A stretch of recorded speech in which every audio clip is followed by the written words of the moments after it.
Louvado seja nosso Senhor Jesus Cristo, para sempre seja louvado. No estudo bíblico de hoje, nós vamos começar a ver sobre as ordenanças bíblicas.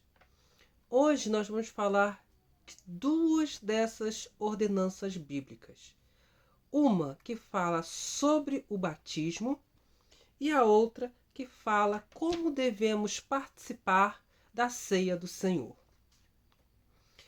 Em relação ao batismo, é uma ordenança para crer e descer nas águas batismais. E para nós começarmos a explorar esse tema, eu vou estar fazendo aqui a leitura bíblica do Evangelho de Mateus, capítulo 3, versículos de 13 a 17, que diz assim: Então veio Jesus da Galiléia ter com João, junto do Jordão, para ser batizado por ele. Mas João opunha-se-lhe, dizendo: Eu careço de ser batizado por ti, e vens tu a mim? Jesus, porém, respondendo, disse-lhes: Deixa por agora, porque assim nos convém cumprir toda a justiça. Então ele o permitiu. E sendo Jesus batizado, saiu logo da água, e eis que se lhe abriram os céus, e viu o Espírito de Deus descendo como pomba e vindo sobre ele. E eis que uma voz dos céus dizia: Este é o meu Filho amado, em que me comprazo. No Evangelho de Mateus também, no capítulo 28, versículo 19, diz o seguinte: Portanto, ide, ensinai todas as nações, batizando-os em nome do Pai, e do Filho, e do Espírito Santo.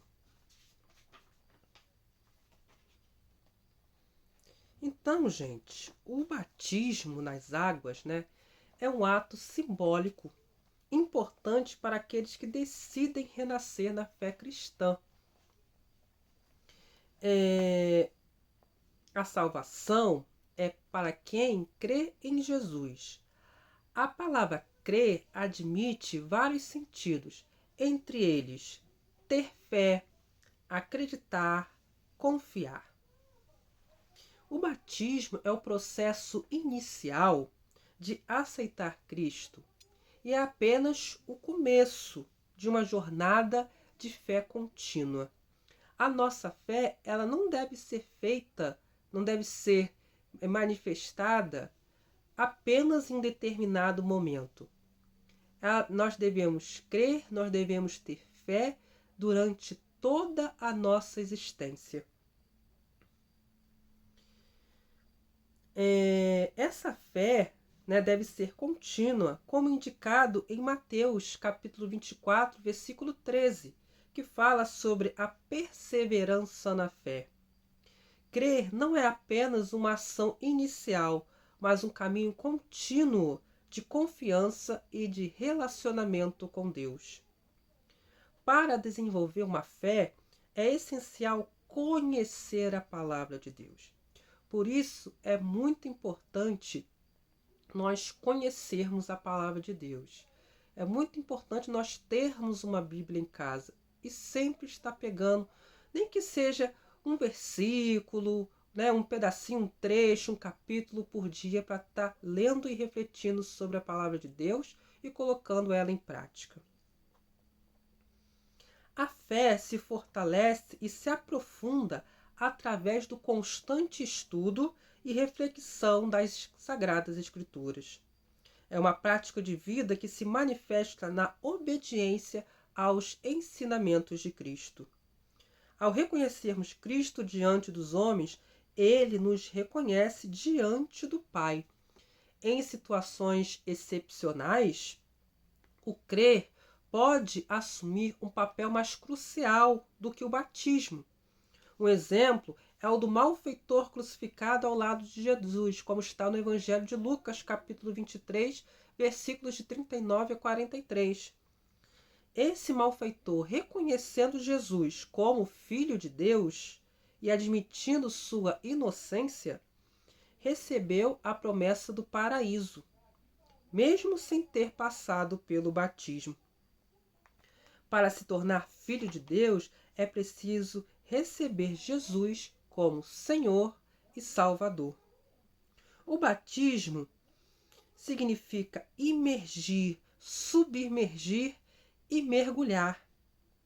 Simboliza a morte para o pecado e, ao sair da água, a sua ressurreição para uma nova vida em Jesus Cristo. O batismo deve ser feito em nome do Pai, do Filho e do Espírito Santo. É fundamental que a pessoa a ser batizada saiba distinguir entre o certo e o errado, o justo e o injusto, o bem e o mal, o verdadeiro e o falso, e tenha consciência de que é pecador e necessita de perdão dos pecados e creia no Senhor Jesus Cristo como Salvador e Senhor da vida, e o faça de livre e espontânea vontade, e não por medo ou coação. O batismo é um ato público, visível e de fé.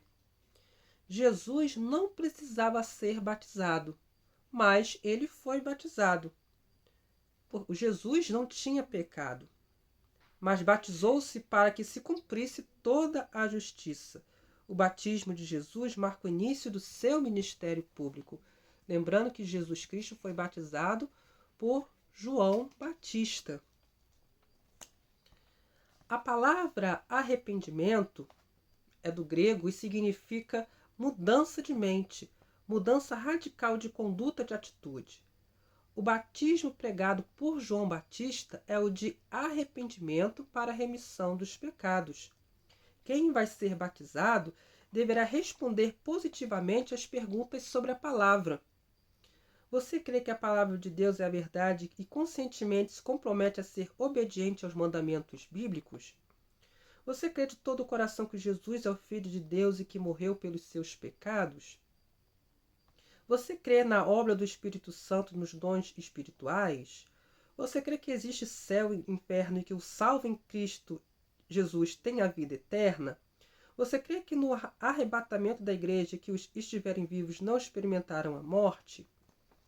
Também serão, se você está consciente de se comprometer a ser obediente às tradições, usos e costumes, bem como às normas da igreja, ser submissa ao seu líder, né, que é a autoridade espiritual e eclesiástica sobre você, participar da ceia do Senhor regularmente, examinando-se sempre a real situação que se encontra diante de Deus.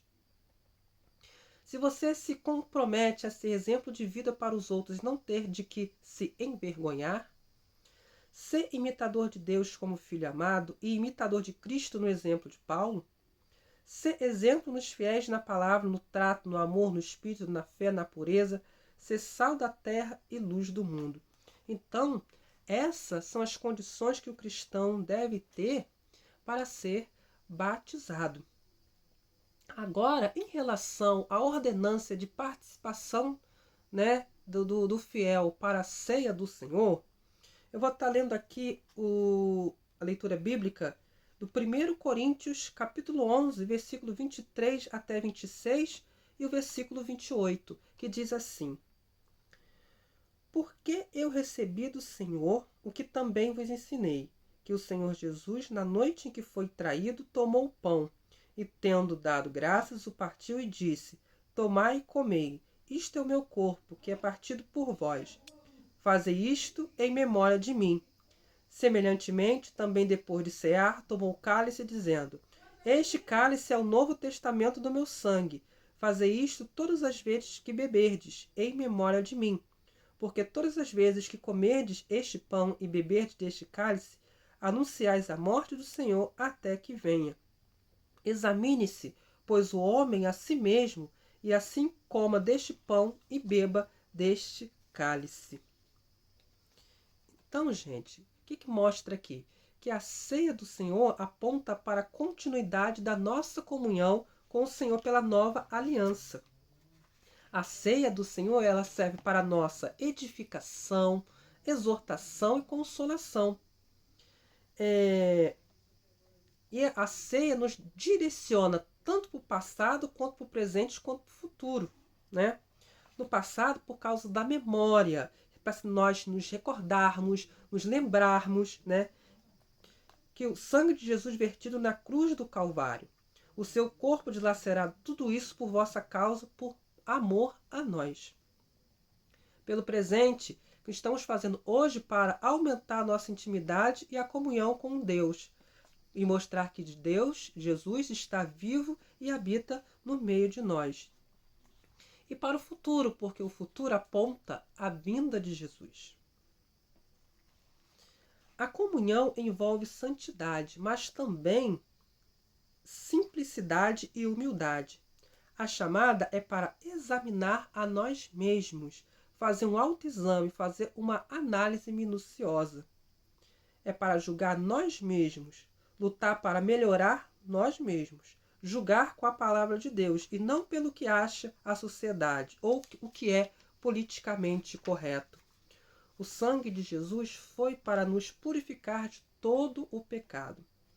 É para consertar a nós mesmos. A causa de muitas enfermidades entre os cristãos recai sobre a falta de se corrigir. Precisamos consertar o nosso altar, vida espiritual com Deus.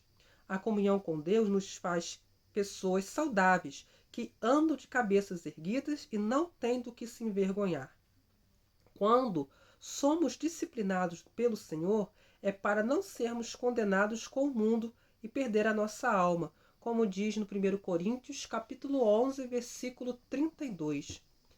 A ceia é a maior festa da igreja, em comunhão com Jesus. Precisamos valorizar mais a Santa Ceia.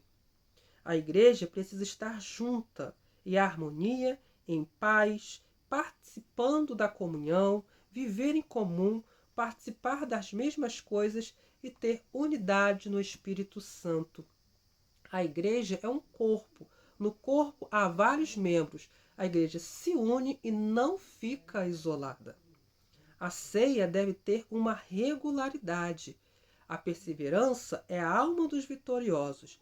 A igreja precisa conservar a esperança da promessa que Jesus fez de voltar e nos buscar para a grande ceia junto com o Pai, como está descrito no Evangelho de João, no capítulo 14, versículos de 1 a 3.